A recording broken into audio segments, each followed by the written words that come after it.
Vous étiez perdu, hein? J'ai aucun sens de l'orientation. Ah bah là, ça se voit. Dans Ouais. un parking, je me On perds. va mettre des petites pancartes avec des flèches. Ici, place réservée. Ce week-end, donc, c'est le salon du bien-être à Caen, l'occasion de faire un gros plan sur une plante. Entre autres choses, hein, mais sur une plante aux nombreuses vertus. Les vertus que l'on connaît, puis il y a celles qu'on ne connaît pas. L'aloe vera, c'est d'abord c'est joli à regarder. Ouais, c'est une plante qui pousse à l'étage sauvage dans le sud de l'Europe, mais dans beaucoup de régions tropicales et subtropicales. La plante la plus reconnue pour ses vertus, c'est l'aloe vera, parce qu'il y a plusieurs types d'aloès. Et bien, l'aloe vera, c'est celle qui a le plus de vertus. Et on le connaît depuis la nuit des temps. 5000 ans, on sait que déjà les onguents à base d'aloe, ça soignait les brûlures. Et bien, aujourd'hui, on sait que les vitamines qui sont contenues dans la pulpe d'aloe sont truffées de vitamines, de minéraux, 80 nutriments, vitamine A, vitamine B1, B2, etc. Il y a même du calcium et du chlore à l'intérieur, du fer, du zinc. En fait, c'est une mine d'or, l'aloe vera. Oui, mais enfin, ne la prenez pas comme ça. Hein. Il faut attendre qu'il y a des gens très bien qui la synthétisent. Alors, tout est dans la pulpe, en fait, d'aloe vera, qui est connue depuis très très longtemps. Et on s'est rendu compte aujourd'hui que cette pulpe d'aloe permet de stimuler, en fait, nos défenses immunitaires et de lutter contre les micro-organismes qui nous dérangent au niveau intestinal. Et ben justement, ce n'est plus du tout pour la peau. L'aloe vera, maintenant, ça peut se boire, ça peut s'ingérer, ça peut être consommé comme un aliment lambda. Alors, quels sont précisément les composants de l'aloe vera et surtout quels sont les mécanismes d'action de cette plante et de ses principes actifs? Reportage.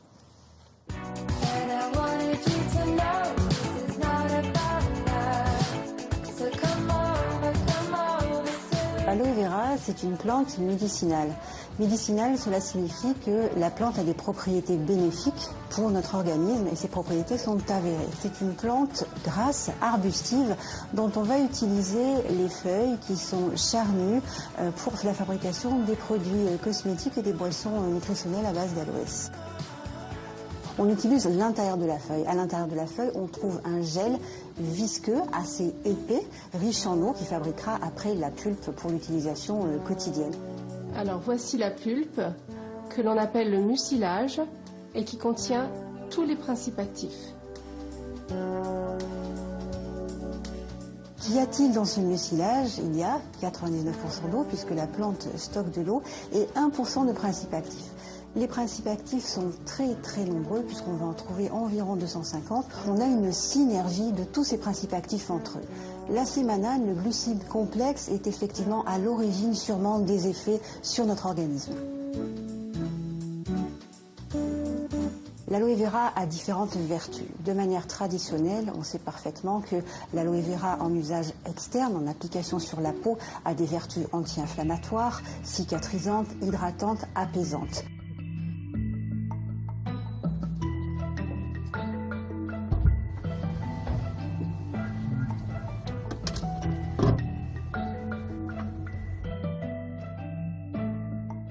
En usage interne, nous avons certains résultats d'études cliniques qui sont intéressants et qui nous montrent par exemple que le syndrome du côlon irritable peut être apaisé par la prise quotidienne d'aloe vera.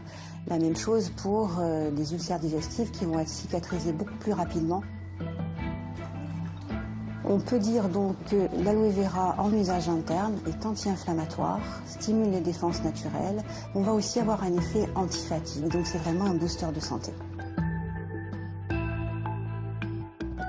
L'aloe vera, en complément alimentaire buvable, reste un complément alimentaire. Ce n'est pas un médicament. Donc effectivement, on y restera dans le conseil quotidien avec apport de bien-être. Alors, première remarque, à la télévision, vous avez vu, il y a des caméras dans les réfrigérateurs. Dans les réfrigérateurs, ça, il n'y a que chez nous qu'il y a ça. Et on trouve cette aloe vera sous la forme, j'allais dire, comestible. Buvable. À quel endroit? Buvable dans les magasins de diététique, dans les magasins de nutrition spécialisés. Évidemment, ça ne se trouve pas dans les grands magasins encore, mais avec le développement justement de cette boisson, avec la démocratisation justement de l'aloe vera comestible, on devrait en voir très, très prochainement dans les magasins ordinaires. C'est bon aussi pour les affections musculo-squelettiques comme l'arthrose, paraît-il, et le diabète et même l'asthme. Ça stimule en fait les défenses immunitaires. Donc voilà, à la place du petit jaune à 17h. Un petit jaune? Un petit jus d'aloe vera, hein? Ah, c'est pas le Pas même mal. objet, hein. Ouais, mais nous on fait la promotion de la santé à la télé. Vous Ah savez. bon, pardon. Bah oui.